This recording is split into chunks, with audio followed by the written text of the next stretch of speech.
നമസ്കാരം. ഞാനിപ്പോൾ നിൽക്കുന്നത് പാമ്പമ്പാറയിലാണ്. പാമ്പമ്പാറയിൽ ആറുപറയിൽ ലത ചേച്ചിയുടെ സ്ഥലത്താണ് ഇപ്പോൾ ഉള്ളത്.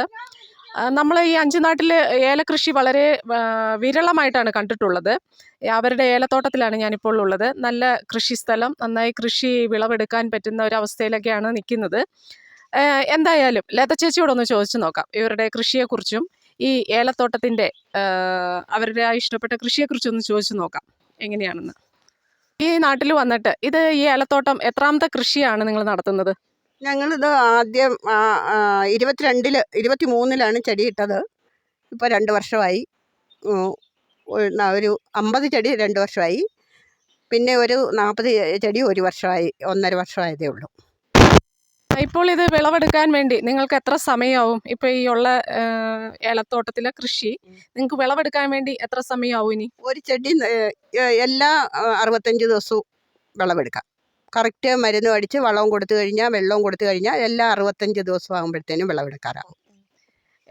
ഏലകൃഷി നിങ്ങൾക്ക് ലാഭമാണെന്നാണോ പറയുന്നത്? ഈ അഞ്ചുനാട്ടിലെ ഏലകൃഷി വളരെ വിരളമാണ്. അപ്പോൾ ഇവിടെ വന്നിട്ട് നിങ്ങൾ ഈ കൃഷി ചെയ്തു. നിങ്ങൾക്കിതെങ്ങനെയാണ് സാമ്പത്തികമായിട്ട് നിങ്ങൾക്ക് നല്ല മെച്ചപ്പെട്ടതാണോ? കൃഷി ഇത് ലാഭകരമായിട്ട് തോന്നുന്നുണ്ടോ? എങ്ങനെയാണ്? എല്ലാ കൃഷിയും വെച്ചും ഏറ്റവും ലാഭകരമായിട്ട് ഏലകൃഷിയാണ് തോന്നുന്നത്. കാരണം 65 പൊക്കം ഞങ്ങൾക്ക് ജീവിക്കാനുള്ള ഒരു ഇൻകം അതിൽ നിന്ന് കിട്ടുന്നുണ്ട്. ഇവിടെ വന്ന് ഈ ഏലകൃഷി ചെയ്യാനുള്ള ഒരു പ്രചോദനം എന്താണെന്നൊന്ന് പറയാമോ? ബേസിക്കലി ഞങ്ങൾ കൃഷിക്കാരാണ്. അതുമല്ല, ഞങ്ങൾ തോട്ടം തൊഴിലാളികളുമാണ്. ഏലത്തോട്ടത്തിൽ പണിയെടുത്ത് ഇതിൻ്റെ A to Z കാര്യങ്ങളെപ്പറ്റി ഞങ്ങൾക്കറിയാം. വളം, കൃഷി രീതികൾ എല്ലാം അറിയാം. അതുകൊണ്ട്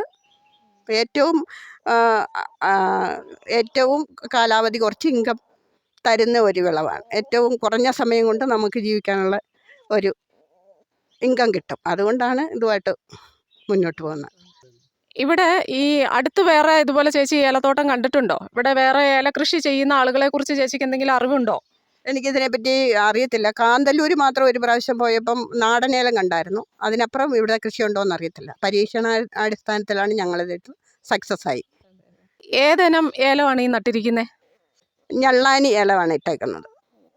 ഇവിടെ വെള്ളത്തിൻ്റെ ഒക്കെ പ്രശ്നമുണ്ടോ? ഏലത്തിന് എപ്പോഴും വെള്ളമൊക്കെ ആവശ്യമാണോ? അല്ലെങ്കിൽ വെള്ളം ഇല്ലെങ്കിലും ഇത് സക്സസ് ആണോ? എങ്ങനെയാ?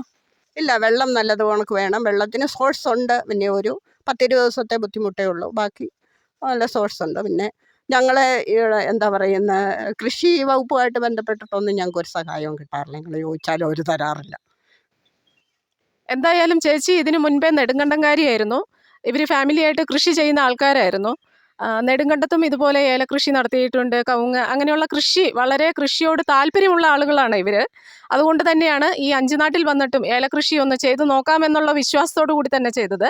അവർക്ക് ഏലകൃഷി കൊണ്ട് വളരെ ഉപകാരമാണ്. സാമ്പത്തികമായിട്ടും വളരെ നല്ലൊരു കൃഷിയാണ് ഇതെന്നാണ് അവർ പറയുന്നത്. എന്തായാലും അവരുടെ ഈ ഏലകൃഷി വളരെ സക്സസ് ആയിട്ടുണ്ട്. മറയൂർ വിഷന് വേണ്ടി ജിഷ കണ്ണാടൻ.